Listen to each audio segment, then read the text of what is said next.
Pahinga muna guys bago maglakad ulit papuntang station. Medyo malayo-layo din yung lalakarin namin.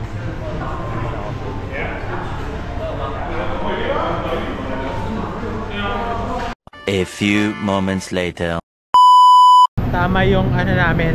Dito na kami sa Don Quixote.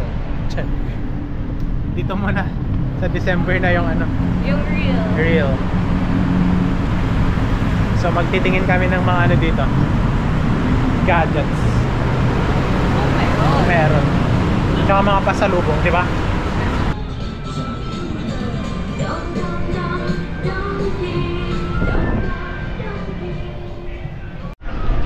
So dito na kami ngayon sa Don Quixote. Nagtitingin kami ng mga bibilhin na maganda. Ikutin namin to. Tingnan namin kung tingin ako ano meron. Kung malawak to. Pero feel ko malawak to. So yeah. So andito na kami sa MBK. Naghahanap, parang mall siya dito sa Thailand. Grabe, haggard na ako. So kita nyo dito mga jewelries, yung mga kinang nakikita.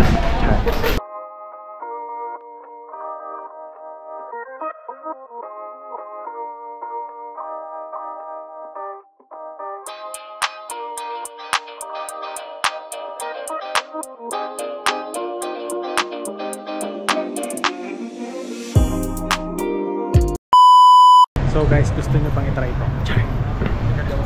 Charot lang. Illegal sa bansa, bawal. Ito na tayo sa ano, MBK pa din. Hinahanap yung parang bridge, yung sikat na bridge dito. So check na lang ulit natin. Okay? Okay. So ang plan guys, kakain muna kami dun sa nakita naming Yakiniku Like. Yakiniku Like. So ito guys. So let's see kung ano yung mga ano nila. Ito. Yakiniku Like guys. Let's see. So guys, nandito kami ngayon sa Yakiniku Like. So nag-order na kami. Ang galing, order kami via cellphone. So papakita ko, i-share ko lang yung order ko sa inyo. Here. Okay. So ito yung order ko guys. Guys, kakain muna kami and then after ng shopping na, pagod na kami. So ayan guys, nagsasalita pa lang ako, meron na. Hindi ko ng order namin. So let's cook na. Guys, magluluto na tayo. Kaya natin tong beef.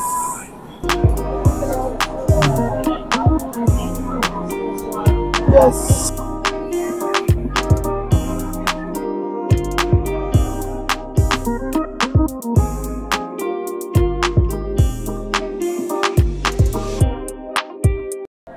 So guys, tapos na kami kumain. Super sarap ng yakiniku pala. Paano pa kaya pag sa Japan na? Japan. Kasi hindi ko alam kung ano yung tawag sa meat kasi hindi man sinabi. Mas masarap tong last. Yan lang guys, di sila nakakaintindi ng ganong English. So parang ginagawa namin, tinuturo-turo na lang namin yung ordering namin tapos yun, order na sila. I mean online naman pala, online. Hindi lang kami nagkaintindihan ng una. So yun. After nito, punta na tayo sa kabilang mall. So let's go! Magbabayad na ako. Kas-kas ulit.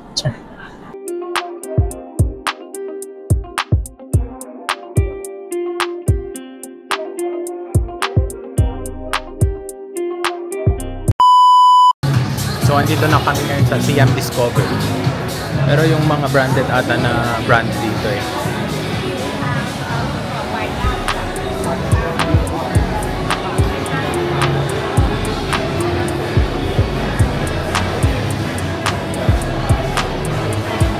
Dito kami ngayon sa Eve and Boy. May balak na naman bumili si Mrs. ng mga makeups.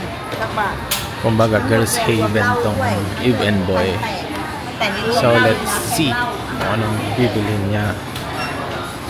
So, andito na kami sa Siam Square. Dami palang ganap dito, guys. Ang ganda. So, daming stores dito, guys. So, lahat ng to stores daw. So, yun. Mag-window shopping lang kami. And then, mag-store to store kami, guys. So, let's go!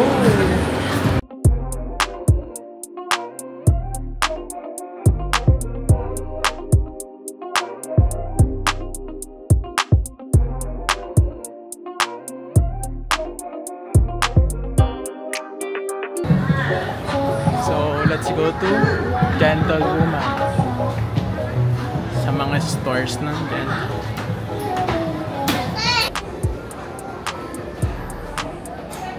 So, ito yung mga Gentle Woman. Siyempre, originated dito sa Thailand yung Gentle Woman. Kaya maraming design.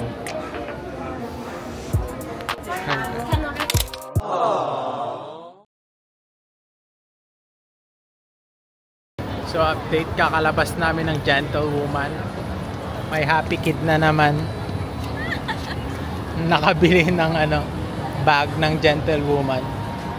So, mag-ikot-ikot muna kami bago umuwi. Dito, it's our second day. Sinusulit namin. I look for mango sticky rice and Thai milk tea again. Yeah, me too. Mango sticky rice. Let's go.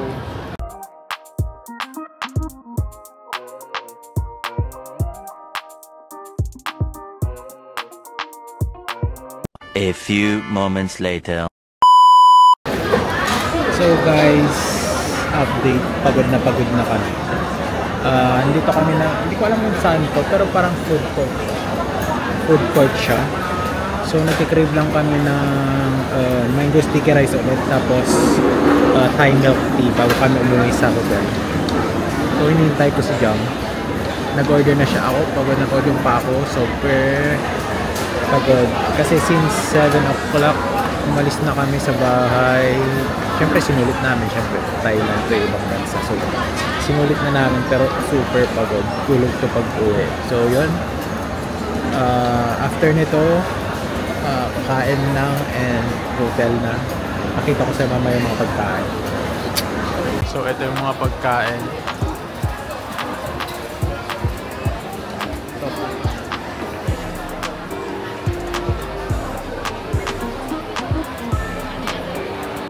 So update guys, nakahanap na kami ng mango sticky rice and Thai milk tea. Yan o. Yan na crave namin. Best milk tea daw yan. So ito, mango sticky rice and Thai milk tea. So yun guys, titikman ulit natin. Yung Michelin star yung nasa likod mo, baby. I don't know. It's Kumain kasi tayo. yeah. So we will try this one.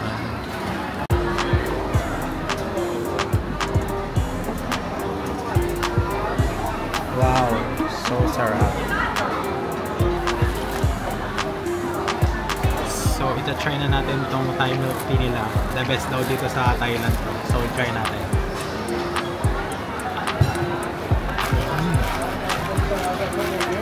It's good.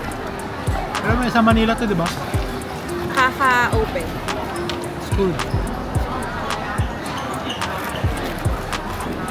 So, ito-try na natin tong mango sticky. Magkano to? 100 baht. Yun din sabi nila natin, 100 baht. Ay. So, mango sticky rice natin. Ay, iba yung sensor.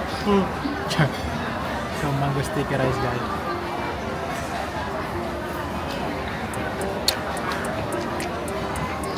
Compare sa kahapon, mas matamis to. Ng slide. Harap din.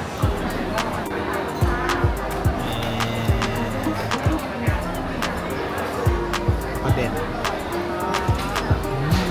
Sarap. Ang spicy to is 100 baht. Parang kahapon lang din. Same lang yung price. Pero ito nasa mall. Mall price. Or inano lang tayo ni ate kahapon. Mas Nakalagay mura pala naman sa kanya. In-scam tayo kasi foreigner. So, yan. Boom.